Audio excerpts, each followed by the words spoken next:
finally, I'm gonna wash everything off real quick, and I'm gonna fill my plastic bag with my ivory. Now, there's a couple different tips that you can use. If you want a nice smooth finish, you can use your large round tip. Unfortunately, I've neglected to bring mine, so today I'm just gonna be using a 1M, which is kind of just the traditional cupcake tip. I'm gonna drop that on in there.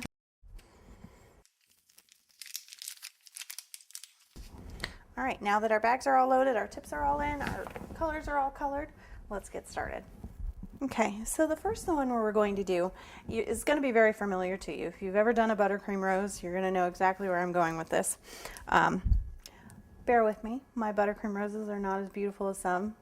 Tammy Utley's are absolutely gorgeous, and of course Susan's are unrivaled, so I'm a little kind of outclassed in this.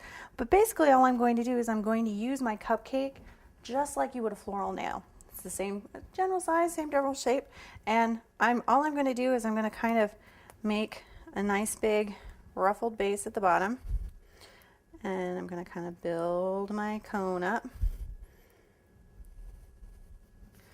and then whoop, this frosting is very, very soft.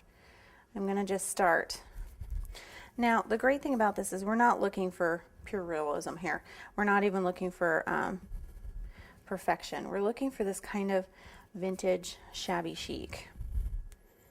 So you're just going to start building your petals just like you would a normal buttercream rose. I like to make mine on this one a little bit frilly.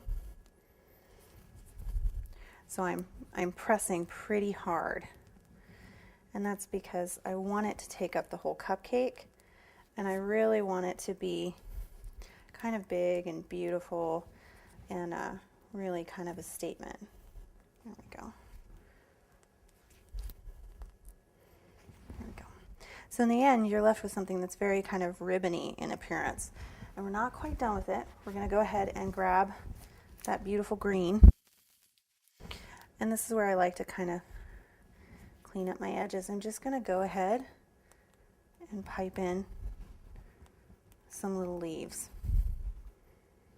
just like that. And then to finish the whole thing off, I like to take just a few little pearls and sprinkle them on. And there we have the first of our cupcakes.